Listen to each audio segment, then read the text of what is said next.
Hello, आप सभी का बहुत-बहुत स्वागत है नर्सिंग गुरुकुल की इस बेहतरीन और अमेजिंग से लर्निंग प्लेटफॉर्म पे। जैसा कि आप सभी को पता होगा कि आपका बीएससी नर्सिंग के फर्स्ट सेमेस्टर का जो एग्ज़ाम है, बहुत ही नज़दीक आ गया है। बहुत सारे बच्चे परेशान हैं क्योंकि पहली बार वो एग्ज़ाम देने जा रहे हैं नर्सिंग के फर्स्ट सेमेस्टर का और उन्हें नहीं पता किस तरीके के क्वेश्चन्स आते हैं, किस तरीके के एमसीक्यूज़ आते हैं। मैं आपको बता दूँ, मैंने एक सीरीज़ स्टार्ट की, उस सीरीज़ का कोई नाम तो नहीं दिया है, लेकिन डिस्क्रिप्शन बॉक्स में आपको उसकी प्लेलिस्ट मिल जाएगी, जिसमें हमने applied anatomy, applied physiology, sociology, psychology, इन सभी के जो प्रीवियस ईयर पेपर्स हैं उनको सॉल्व मैं करा रहा हूँ। किस तरीके के क्वेश्चन आ सकते हैं, किस तरीके के नहीं आ सकते, वो सारी की सारी चीज़ें उस वीडियोस में आपको मिल जाएगी। ये उसी का एक पार्ट है। बच्चों की डिमांड थी कि भाई एमसीक्यू भी आता है हमारे में, आप कंप्लीट ह्यूमन फिजियोलॉजी के 100 एमसीक्यू करा दो, कंप्लीट एनाटॉमी के 100 एमसीक्यू करा दो। तो मैं वही लेकर के आया हूँ आपके लिए 100 क्वेश्चन। आप देख सकोगे इस पीडीएफ में कि टोटल पूरे 100 क्वेश्चन है ह्यूमन फिजियोलॉजी के।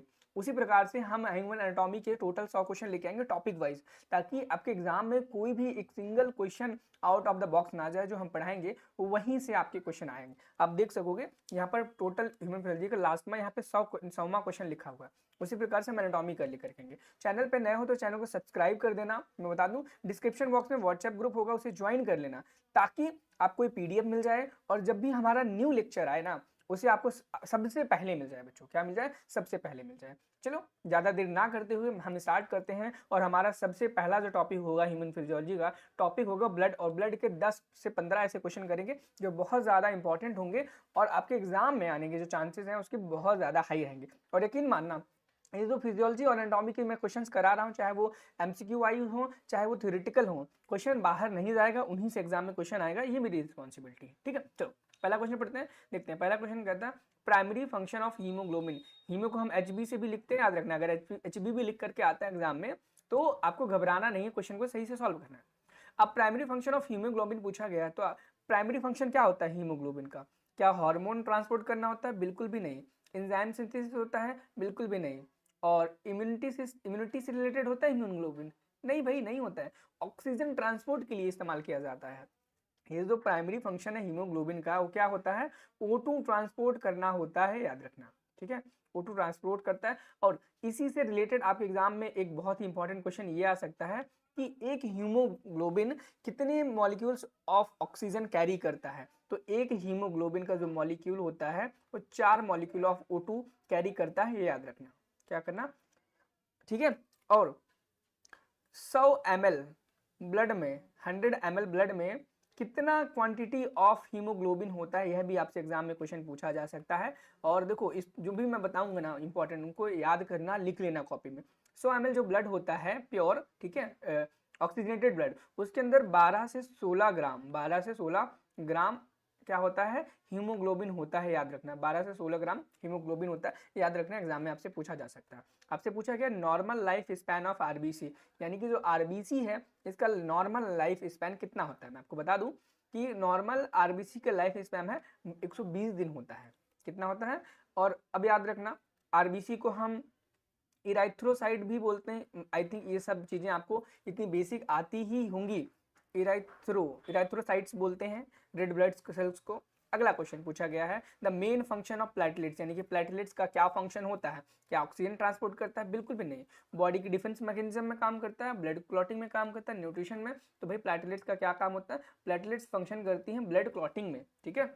अब देखो, एक बहुत ही इंपॉर्टेंट और प्यारा सा क्वेश्चन है, डिफिशियंसी ऑफ विटामिन के कॉजेस।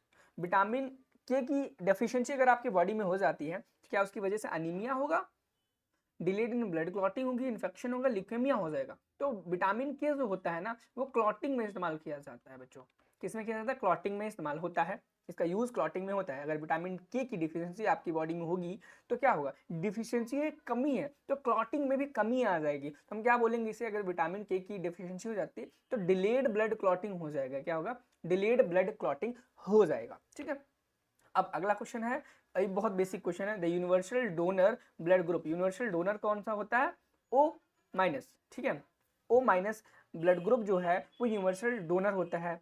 और यूनिवर्सल एक्सेप्टर कौन होता है? A B minus. A B minus. अगर देखो माइनस प्लस नहीं पूछता है तो ओ यूनिवर्सल डोनर होता है और ए बी यूनिवर्सल एक्सेप्टर होता है, याद रखना। अगर प्लस माइनस करके पूछा जाए तो हमेशा याद रखना माइनस वाला ही करेक्ट आंसर होगा।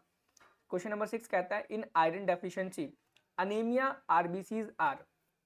अब इसमें कहा गया इस क्वेश्चन में कि आयरन की डेफिशिएंसी, इन आयरन डेफिशिएंसी, जब आयरन की डेफिशिएंसी हो जाती है अनीमिया में, तो आरबीसी का जो शेप होता है, क्या आरबीसी का जो शेप होता है वह कैसा हो जाता है? क्या वो मैक्रोसिस्टिक हो जाता है, नॉर्मोसिस्टिक होता है, माइक्रोसिस्टिक, हाइपोक्रोमिक हो जाता है, या सिकल शेप्ड हो जाता है? तो भाई अनीमिया में आरबीसी का जो शेप होता है वो सिकल शेप हो जाता है। कैसे हो जाता है?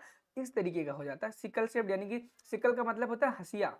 अब शायद जानते होंगे धान काटने के लिए इस्तेमाल किया जाता है, और इस तरीके के हसिया इसको बोलते हैं, ठीक है। और ये इस शेप का आरबीसी हो जाता है, ओवल शेप से क्या हो जाता है, सिकल शेप में हो जाता है। अगला क्वेश्चन है द मेन रोल ऑफ डब्ल्यूबीसीज आर, यानी कि जो व्हाइट ब्लड सेल्स होते हैं ल्यूकोसाइट्स, इनको ल्यूकोसाइट्स बोलते हैं। ल्यूकोसाइट्स का जो मेन रोल क्या होता है, तो डब्ल्यूबीसीज यानी कि ल्यूकोसाइट्स का मेन रोल होता है डिफेंस मैकेनिज्म में, बॉडी की डिफेंस में ये काम करते हैं, हमें फॉरेन जो बॉडीज होते हैं उनसे लड़ने में मदद करते हैं, ठीक है। चलो 8वें क्वेश्चन पे चलते हैं। Plasma proteins are synthesised in the, अब इस क्वेश्चन में कहा गया प्लाज्मा प्रोटीन जो होती है वो कहाँ पर सिंथेसाइज होती है। ये बहुत ही इंपॉर्टेंट क्वेश्चन है और एग्जाम में आने के इसके चांसेस जो हैं बहुत हाई हैं बच्चों। क्या है? हाई है। अब देखो एक बात बताऊं, मैं क्वेश्चन तो करा रहा हूं और समझा भी रहा हूं, हो सकता है बहुत सारे बच्चे ऐसे हों जिन्हें क्वेश्चन अच्छे से ना समझ में आ रहे हों, तो मैं कोशिश करूंगा आज ज्यादा क्वेश्चन ना करा करके 15 से 20 क्वेश्चन ही कराऊंगा, उसके बाद पार्ट 2, पार्ट 3, पार्ट 4 करके आऊंगा, क्योंकि बड़ा लेक्चर करने का कोई मतलब नहीं है। हम छोटे छोटे लेक्चर्स में बहुत अच्छे और बहुत ज्यादा क्वेश्चंस कर ले जाएंगे, वो आपके लिए बेनिफिशियल रहेगा बहुत ज्यादा, ठीक है। कमेंट सेक्शन में जरूर बताना कि पार्ट 2 जल्दी लेकर के आओ भैया। अब जितना जल्दी कमेंट करोगे पार्ट 2 आए, हम जरूर पार्ट 2 लेकर आएंगे, और हो सकता है तब तक पार्ट 2 आ भी गया हो तो डिस्क्रिप्शन बॉक्स में हमने प्लेलिस्ट बताई ना, उसे चेक कर लेना। साथ में जो मैं बता रहा था आपको कि व्हाट्सएप ग्रुप ज्वाइन करना है, व्हाट्सएप ग्रुप ज्वाइन कर लेना। पीडीएफ के लिए आपको डिस्क्रिप्शन बॉक्स में सारी की सारी चीज़ें मिल ही जाएंगी, वहाँ से आप उसे ज्वाइन कर लेना, ग्रुप को, टेलीग्राम को, हमारी वेबसाइट पे इस पीडीएफ का सॉल्यूशन, पीडीएफ, सारी की सारी चीज़ें मिल जाएंगी, ठीक है। चलो आगे चलेंगे। अगला क्वेश्चन नंबर 8वां था, पूछा गया था प्लाज्मा प्रोटीन्स कहाँ पर सिंथेसाइज होती हैं। तो प्लाज्मा प्रोटीन बच्चे कहाँ होती है? लिवर में होती है। सिंथेसाइज कहाँ पर होती है? लिवर में होती है। चलो अगले क्वेश्चन पे चलते हैं। अगला क्वेश्चन कहता है ESR इज इंक्रीज्ड इन, यानी कि ESR में ESR कब बढ़ जाता है?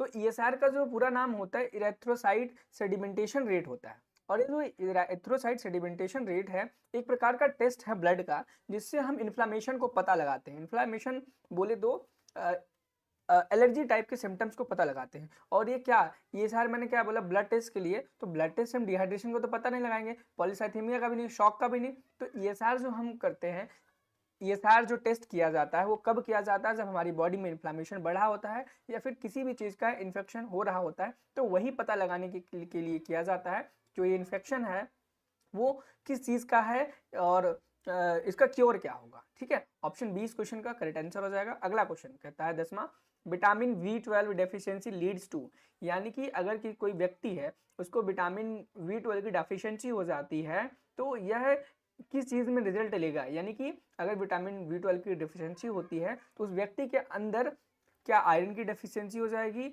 सिकल सेल अनीमिया हो जाएगा, मेगा ब्लास्टिक अनीमिया हो जाएगा, या फिर हीमोफीलिया हो जाएगा। अब देखो हीमोफीलिया का कोई तुक नहीं बनता, तो देखो अगर विटामिन B12 की डेफिशिएंसी होती है किसी व्यक्ति को तो मेगा ब्लास्टिक अनीमिया हो जाएगा, ठीक है।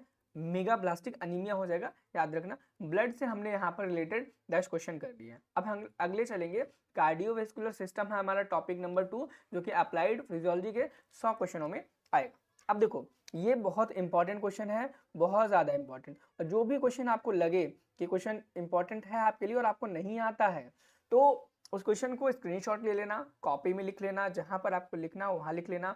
पीडीएफ आपको हमारे nursinggurukull.in की वेबसाइट पर मिल जाएगी, नर्सिंग गुरुकुल के ऐप पे भी मिल जाएगी, टेलीग्राम में भी मिल जाएगी, व्हाट्सएप ग्रुप पे भी मिल जाएगी, चेक कर लेना, ठीक है। क्वेश्चन कहता है the pacemaker of the heart is, artificial pacemaker भी होता है, लेकिन हमसे पूछा गया है कि जो हार्ट होता है, हार्ट के पेस मेकर को हम क्या कहते हैं?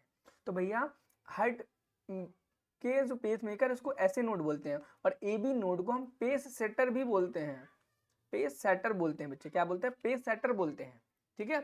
अब क्वेश्चन पूछा गया है normal cardiac output in an adult is approximately, यानी कि कार्डियक आउटपुट कितना होता है एक नॉर्मल इंसान में, एक एडल्ट में, तो 5 लीटर पर मिनट होता है। और कार्डियक टाइम टोटल कितना होता है, 0.8 सेकेंड होता है। कार्डियक साइकिल का जो टाइम होता है, टाइम ड्यूरेशन 0.8 सेकेंड होता है। और अगर कार्डियक आउटपुट की बात की जाए तो 5 लीटर होता है। अगर कार्डियक आउटपुट कैसे फाइंड करते हैं यह पूछा जाए तो आप लिख सकते हो heart beat rate into stroke volume. क्या, स्ट्रोक वॉल्यूम।